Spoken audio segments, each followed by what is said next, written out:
This is a May Luna Media production. Before we dive in, quick heads up. If you hear what sounds like a tiny freight train in the background, that's Rambo. He is currently on my lap, deeply committed to the nap of his life, and snoring like he pays rent. I considered moving him, but honestly, his comfort felt more important than perfect audio. So if you hear a little bonus breath work, just know that it is intentional and very on brand.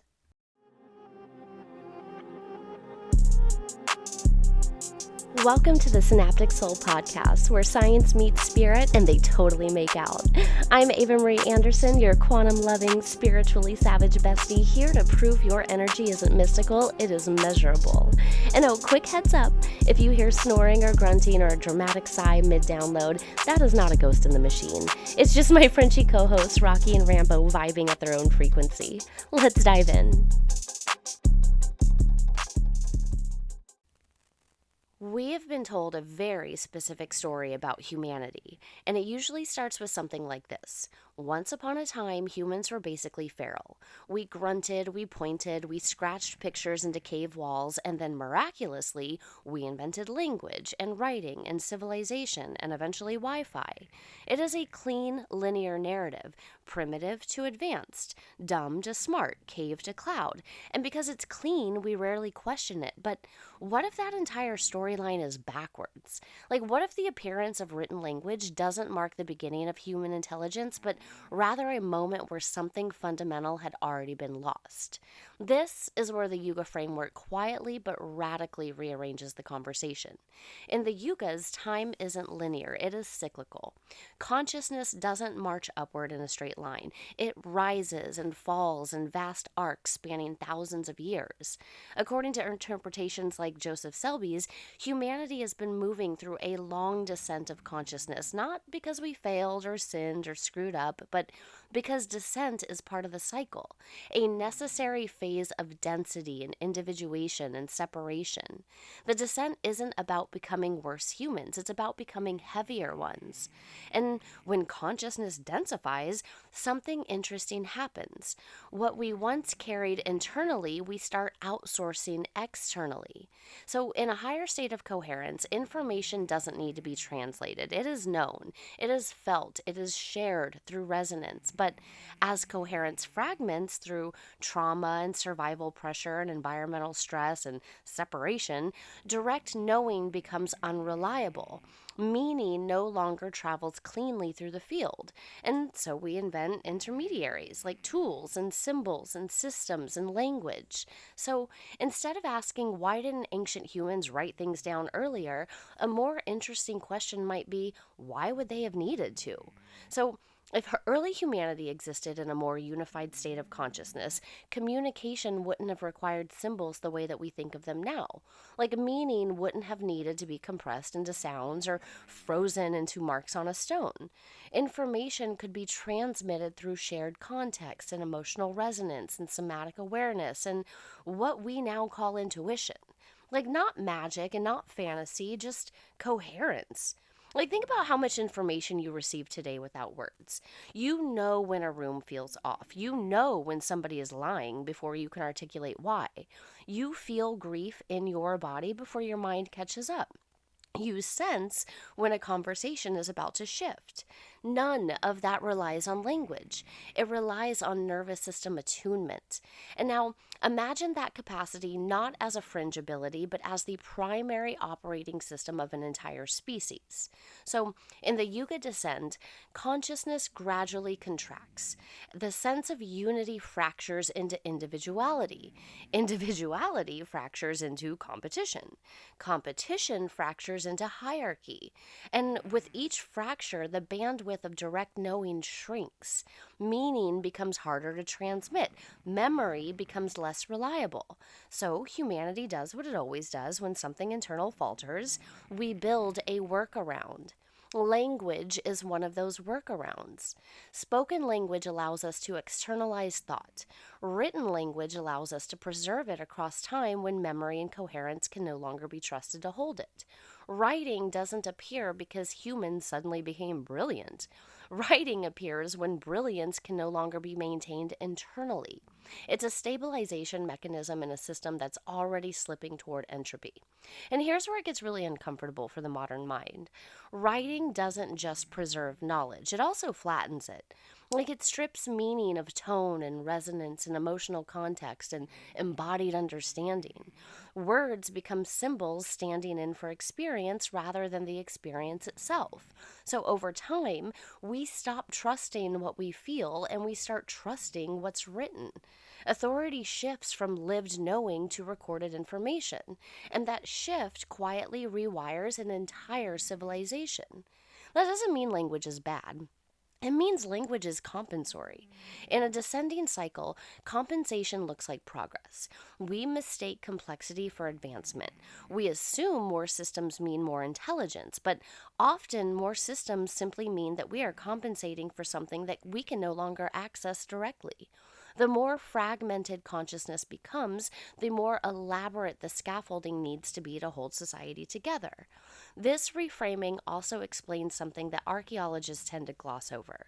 Oral cultures were not simple. They were astonishingly complex. They preserved astronomical data and ecological knowledge and medical understanding and genealogies and cosmologies across thousands of years without writing anything down. And that only works if the collective nervous system is coherent enough to remember together. So, when we don't find writing beyond a certain point in history, it may not be because humans hadn't figured it out yet. It may be because they hadn't lost the need for it yet. And if the Yuga framework is correct, if we've been descending and are now beginning to ascend, then this raises a quietly radical possibility. Like, what if we're not evolving towards something brand new? What if we're remembering capacities that were set aside so that humanity could survive the descent? Like, what if language was never the pinnacle of communication, but the placeholder that we used until consciousness could come back online? That's the question this episode is really asking. It's not about romanticizing the past, it's about recognizing that progress isn't always forward. Sometimes it's cyclical. Sometimes it's remembering. And sometimes the most advanced thing a species can do is relearn how to listen without needing words.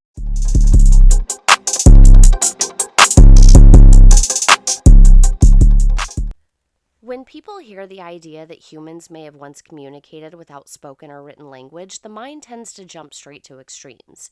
Either we imagine cavemen grunting and pointing, or we leap all the way to sci-fi telepathy with glowing foreheads and psychic lasers. Neither of those actually captures what we're talking about here, because communication without words doesn't require superpowers, it requires coherence. At its most basic level, communication is not about words at all. It's about information transfer. Something is perceived, something is transmitted, and then something is received. Words are just one way to package that information, and frankly, they're not even the most efficient one. So, long before humans ever learned to speak, bodies were already exchanging enormous amounts of data. Facial expressions, posture, micromovements, tone, breath, nervous system states, these are all communication channels, and they still are. We just tend to ignore them because we've been trained to privilege language over sensation. And modern neuroscience actually backs this up in some really fascinating ways. Like, the human nervous system is constantly scanning its environment for cues. We mirror each other automatically. Emotional states are contagious. Stress and calm and fear and safety, they transmit between people without a single word being spoken. Anybody who's ever walked into a room and immediately felt tension without knowing why has experienced this. That information arrived first in the body. The explanation came later, if at all. Now, imagine that capacity not as a background feature of human interaction, but as the primary method of communication. Like, imagine a culture where meaning is felt before it's named, where understanding happens through shared resonance rather than symbolic translation. In that context, spoken language wouldn't be absent. It would simply be unnecessary most of the time. And this is where the idea of telepathy often gets misunderstood. Like, telepathy doesn't have to mean hearing voices in your head or downloading somebody's grocery list through psychic Wi-Fi. It can be understood much more simply as direct information transfer between coherent systems. So, When two nervous systems are regulated and attuned and operating within a shared field of meaning, information travels easily. When they're dysregulated and fragmented or defensive, it doesn't. And you can see this now in moments of deep connection. You know what somebody is about to say before they say it. You feel somebody thinking about you before a text arrives. You sense when a loved one is in distress without being told. These experiences are so common that we barely notice them, and yet we dismiss them as coincidence because they don't fit neatly into the materialistic framework. Now, infants are another perfect example. Like babies communicate complex needs and emotional states long before they have language. Caregivers learn to read subtle cues like the tone of the cry or the body tension or the gaze direction or the breath rhythm. That communication is real and precise and effective. Language comes later as an overlay, not as a replacement. And interestingly, as language develops, many adults lose some of that sensitivity. Like we stop listening with the body and we start listening only with the mind. And anthropology gives us even more clues. Like many indigenous cultures maintained extraordinarily complex knowledge systems without written language. Like astronomical cycles, seasonal patterns, medicinal plant use, genealogy, law, and cosmology, they were preserved through oral tradition and song and rhythm and ritual. That kind of accuracy over generations is not possible unless information is being carried not just cognitively, but somatically and collectively. Memory wasn't just stored on paper, it was stored in people and in the relationships between them. So, this suggests something important. Communication without writing requires a regulated, coherent collective nervous system. Once that coherence degrades through trauma or displacement or conquest or environmental stress, information becomes harder to hold. Meaning slips, details get lost, and so writing emerges, not as an innovation of brilliance, but as a response to instability, a way to stabilize memory when bodies can no longer reliably do it. So, from this perspective, the evolution of language looks very different. It's not a straight line towards sophistication, it is a series of adaptations to decreasing coherence. Spoken language externalizes thought, written language freezes it. Both are ingenious solutions to a real problem, but they also come with a cost. The more we rely on words, the less we trust felt sense. The more we document reality, the less we inhabit it. And this is where the Yuga descent framework fits almost too neatly. So, as consciousness densifies, perception narrows.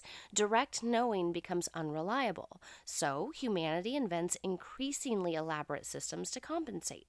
Language becomes central, writing becomes sacred, and eventually written words are treated as more authoritative than lived experience. And once that happens, we start confusing information with wisdom. So, what's interesting is that we may now be witnessing the early reversal of this process. Like, people are reporting heightened intuition and stronger gut responses and emotional sensitivity and an increased awareness of subtle cues. Nervous system regulation, trauma healing, and somatic awareness are becoming mainstream topics. It's as if the body is being invited back into the conversation after centuries of being ignored. Like, this doesn't mean that we're abandoning language. It means that we may be remembering how to listen beneath it. And if that's true, then communication without words isn't something mystical or lost to history. It's something latent. It's something familiar. Something we've always had access to, even while we were pretending that we didn't. So if language emerged as a workaround during the descent, then perhaps what we're experiencing now isn't a breakdown of communication, but a quiet upgrade, a return to meaning that doesn't need to be explained to be understood. And that raises a powerful question for the rest of this episode. If words were never the original interface, what was?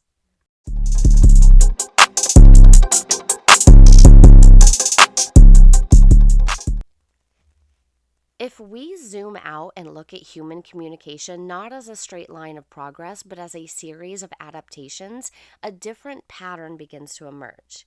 Instead of asking how we became more advanced, it may be more accurate to ask, what were we compensating for at each stage? Because every new communication tool appears at a moment when something older is no longer reliable.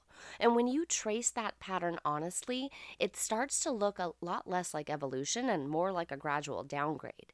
So imagine early humanity operating within a shared field of awareness. Information didn't need to be translated because it was mutually acceptable. Meaning was felt, not explained. Memory wasn't stored in symbols, it lived in bodies and relationships and in the land itself. In that state, communication would have been immediate and even contextual. You wouldn't tell somebody what you meant, you would bring them into the same state where meaning was obvious. But as consciousness densified, that shared field fractured. Individual nervous systems became more isolated, trauma accumulated, survival pressure increased. When coherence drops, direct knowing becomes unreliable. And the first thing to go is trust and shared understanding, but that's when humans started reaching for the external supports. Well, the earliest shift wasn't likely language at all, but resonance based tools like sound and rhythm and geometry and early technologies that helped entrain consciousness back into coherence. Like think drums and chants and harmonic structures and stone arrangements and sacred geometry. These weren't decorative, they were functional. They helped synchronize nervous systems and stabilize memory and transmit meaning through vibration rather than explanation. A song becomes the first archive. Rhythm becomes the first database. Like song lines and myths and ritual stories aren't just entertainment, they're compression algorithms. They encode astronomical data and ecological knowledge and lineage and law and cosmology into patterns that the body can remember. Like you don't learn them intellectually, you embody them. And as long as the body remains coherent, the information survives. But even song has limits when fragmentation deepens, like as populations grow, as displacement increases, as trauma accumulates, and coherence just becomes harder to maintain. Meaning starts slipping through the cracks. Stories change and details get lost, and at that point, spoken language begins to dominate. Sound replaces resonance. Symbols replace sensation. Communication shifts from shared state to translated message. Like spoken language is already a step away from direct knowing. It requires agreement on symbols. It requires linear sequencing. It requires attention and memory, and it introduces the possibility of misunderstanding in a way that resonance does not. But it's still alive. It still carries tone and emotion and rhythm and presence. Meaning hasn't been fully flattened yet. Writing is where the real rupture happens. Written language freezes meaning and time. It removes the tone and the body and the context and the relationship. It allows information to survive even when the coherence doesn't. That's its brilliance, and it's also its cost. Once something is written, it no longer needs to be remembered somatically. It no longer needs to be transmitted relationally. Authority shifts from lived experience to recorded artifact. And historically, this shift lines up with the rise of hierarchy and ownership and control. Writing enables bureaucracy. It enables law. It enables centralized power. Knowledge becomes something that can be stored and guarded and distributed and weaponized. Memory moves out of the body and into institutions. Meaning becomes something that you reference instead of something that you feel. This is why writing is so often treated as the beginning of civilization, because civilization, as we define it, depends on externalized memory. But that doesn't mean that it marks the beginning of intelligence. It marks the beginning of a different kind of survival strategy. And from a Yuga perspective, this makes perfect sense. In a descending cycle, consciousness contracts, separation increases, external structures replace internal coherence. Complexity rises as awareness falls.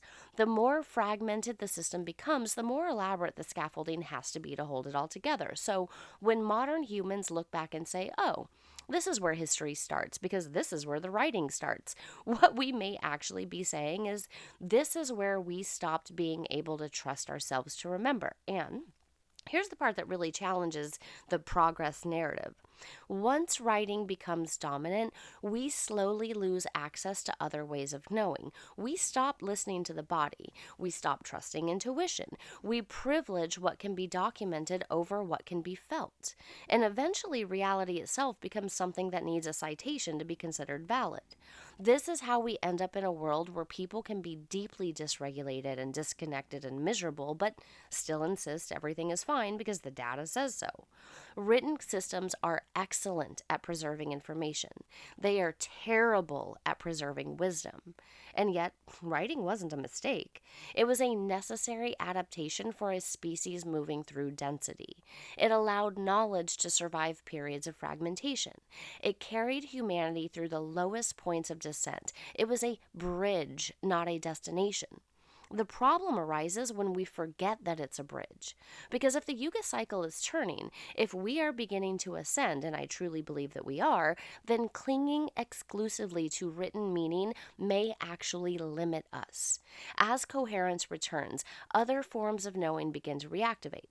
Felt sense, pattern recognition, intuition, resonance. These don't replace language, but they do recontextualize it. So words become supportive again instead of authoritative. So the story may not be that humans evolved from grunts to grammar. The story may be that we moved from direct knowing to symbol, from resonance to record, from memory to manuscript, and now slowly we are learning how to reverse that flow without losing what we gained along the way. If communication was downgraded to survive the descent, then the next question becomes unavoidable. What happens when the ascent restores capacities that we forgot we ever had? Like, that's where things get interesting.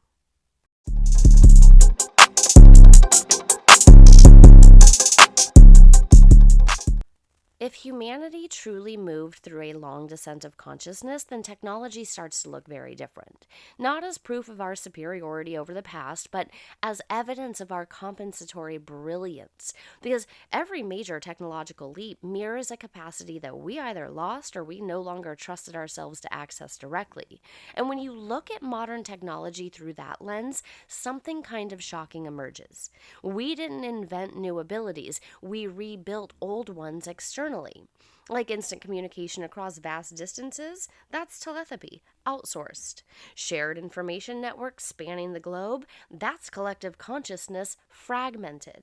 Cloud storage preserving memory outside of the body, that's ancestral memory, externalized. Like our phones didn't come out of nowhere. They make intuitive sense because at some level, we recognize the function. We know what it feels like to think of somebody and feel connected to them. We know what it's like to sense somebody's emotional state without being told. Technology didn't invent these experiences. It simulated them, poorly, loudly, and without regulation. And this is why technology feels both familiar and deeply dysregulating. It delivers connection without coherence. It bypasses the nervous system instead of engaging it. So when communication happens faster than the body can process, meaning gets scrambled. We receive more information than we can integrate, more stimuli than we can metabolize, and more voices that we can attune to. The result isn't enlightenment, it's overwhelm. And from this perspective, electronics look less like progress and more like prosthetics. They restore a function while bypassing the underlying capacity. And prosthetics are life-saving when somebody is injured, but they're not the same as healing the limb. Like, think about how quickly humanity rebuilt long-distance communication once electricity became available. Within a blink of evolutionary time, we went from handwritten letters to telegraphs to phones to video calls to instant messaging to global live streams. That speed suggests not invention, actually, but remembering. Like the blueprint was already there. Like, I don't know, consciousness knew what it wanted to recreate. But here's the catch. When we rebuild a function externally before we restore internal coherence, the result is distortion. True telepathic style communication, direct knowing, requires regulated nervous systems. It requires patience and presence and safety and attunement. Technology doesn't require any of that. You can be completely dissociated and still send a message. You can be emotionally incoherent and still broadcast an opinion. You can be deeply disconnected from your body and still consume information endlessly. And this is why modern communication feels chaotic. It's not because humans suddenly became worse at relating, it's because we rebuilt the mechanics of connection without rebuilding the biology that makes it coherent. And this is where the conversation around AI gets especially interesting. Like, artificial intelligence often gets framed as a threat or a rival or an impending overlord. But if we stay grounded in this framework, AI looks more like a mirror. It reflects how fragmented human cognition has become. It processes symbols without embodiment. It manipulates language without felt sense. It's extraordinarily good at pattern recognition and completely indifferent to meaning, which frankly is a pretty accurate reflection of how modern culture treats information. Like, AI isn't conscious in the way humans are, but it exposes something important. We've become so fluid in symbols that we have forgotten how to anchor them in lived experience. We have trained machines to speak fluently while many humans struggle to feel the truth in their bodies. That's not a failure of technology, that is just diagnostic. And from a Yuga perspective, this makes perfect sense. During the lowest points of descent, humanity leans heavily on external systems to survive the fragmentation. Technology becomes a life raft. It preserves knowledge, it maintains connection, it carries us through density. But it also amplifies disconnection when used without awareness. The mistake isn't building the raft, the mistake is forgetting how to swim. What's different now and why this conversation matters is that we appear to be at the turning point of the cycle. As consciousness begins to ascend, the body starts asking to be included again. Nervous system regulation becomes essential, not optional. Trauma healing becomes foundational, not fringe. People begin to notice that too much information feels bad, that constant connection feels empty, that something important is missing, even in the most technologically advanced era in history. But what's missing isn't more data, it's just coherence. This is why practices that restore embodied awareness, like breath work and meditation and somatic therapy and just time in fucking nature, are exploding in popularity. It's not a spiritual trend. They're biological corrections. They help reestablish the internal conditions necessary for direct knowing. They retune the antenna. So, if early humanity communicated through resonance and modern humanity rebuilt resonance externally through technology, then the next phase isn't about abandoning tech. It's about integrating it with a restored inner coherence, using tools consciously instead of compulsively, letting technology support connection instead of replacing it. In that sense, the ascent doesn't look like the rejection of modern life. It just looks like recalibration. We begin to remember how to feel meaning again.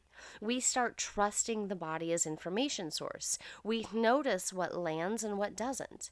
We become selective about what we allow into our nervous systems. And slowly, almost imperceptibly, communication begins to change. Not because words disappear, but because they stop carrying the whole burden of meaning. Something deeper starts to do the heavy lifting again. And if technology was our way of remembering how to connect without bodies, then the ascent may just be about remembering how to connect through them. And that brings us to the most important question of all. Like, why is this happening now?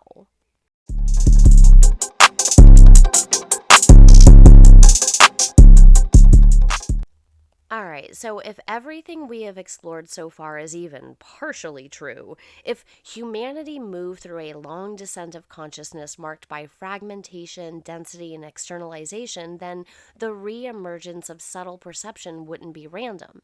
It would be cyclical, timed, inevitable. And that brings us to the question that tends to make people lean in a little closer. Like, why now? So, from a Yuga perspective, we are not suddenly becoming more spiritual because of a trend or a crisis or a generation of being especially sensitive. We are approaching the turning of a cycle. The ascent doesn't arrive with fireworks, it arrives quietly through the nervous system, through discomfort, through a growing inability to tolerate the way that things used to work. And this is why so many people feel like they are unraveling and awakening at the same time. So, as consciousness begins to re-expand, systems built for fragmentation start to feel unbearable. Speed feels aggressive. Noise feels invasive. Information overload becomes physically painful. Like people report anxiety and fatigue and dissociation not because they're broken, but because their systems are trying to recalibrate to a higher bandwidth of awareness in an environment still optimized for disconnection. And what's fascinating is how closely this lines up with modern science. Neuroscience is finally catching up to what the mystics and the indigenous cultures have said for millennia. The body is not separate from consciousness. The nervous system is not just a response mechanism, it is an interface. It interprets reality before the mind does, and when it's overwhelmed, perception collapses. And as the ascent begins, the nervous system becomes the gatekeeper of truth again. People start paying attention to how things feel and not just how they sound. Intuition sharpens, pattern recognition increases, synchronicities become harder to dismiss, emotional telegraphing intensifies. You can feel when something is off before you can explain it. And here's the key point. None of this is supernatural. It is all biological. Like quantum physics has been quietly dismantling the old Newtonian worldview for over a century now. Non-locality, entanglement, observer effects. Reality is not as solid or as separate as we once believed. Information doesn't always travel through space the way that we thought it did. At the smallest levels, connection is fundamental. Separation is the illusion. And when you combine that with consciousness research, trauma studies, and even somatic psychology, a picture starts to form. Humans are not isolated units sending messages into a void. We are nodes in a field. We always have been. We just spent a few thousand years forgetting how to sense it. And the forgetting wasn't a mistake. It allowed individuality to develop. It allowed agency and creativity and differentiation. It allowed humanity to survive periods of extreme density. But now, as the cycle turns, those same adaptations start to feel constricting. The tools that once helped us survive begin to limit our ability to perceive, so the system starts to upgrade. This is why practices that regulate the nervous system are suddenly everywhere. Like meditation and breathwork and polyvagal theory and trauma-informed care, these aren't fringe anymore. They are responses to a collective need. You cannot access subtle perception in a dysregulated body. You cannot communicate coherently through a fragmented system. The ascent requires a different baseline. And people often describe this phase as losing their mind, when in reality, they're just losing their tolerance for incoherence. The stories that once made sense don't land anymore. The explanations feel hollow. There's a hunger for meaning that can't be satisfied with information alone, and that hunger drives people back into their bodies and back into presence and back into listening. And what's particularly interesting is that children being born now are often more sensitive and more perceptive and less tolerant of dissonance. They feel environments intensely. They pick up on emotional undercurrents. They struggle in systems that prioritize compliance over coherence. This isn't pathology. It is mismatch. Old structures trying to house a new bandwidth. And if written and language and writing, if they all emerge to stabilize meaning during the descents, then what we're seeing now is the early loosening of that grip. Not the abandonment of language, but its dethroning. Words stop being the final authority. Data stops being the ultimate truth. Lived experience starts to matter again. And this is why so many people are reclaiming intuition while also demanding scientific validation. This isn't a split, it is a reunion. Science is beginning to describe what bodies have always known. Spirituality is becoming more grounded and less escapist. The two are converging because they were never meant to be separate. And this convergence isn't about becoming psychic prodigies or transcending humanity. It's about becoming more here, more present, more attuned, more capable of sensing reality directly instead of filtering everything through layers of abstraction. That ascent doesn't erase the descent. It integrates it. Like we keep language, we keep technology, we keep individuality, but we stop letting them override the deeper intelligence that runs beneath them.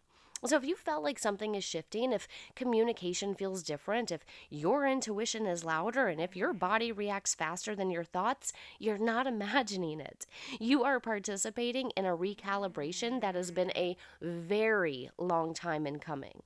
And that brings us to the final question this episode asks. If humanity is remembering how to communicate beyond words, what does that mean for how we live and relate and listen now? That is where we're going to land this conversation.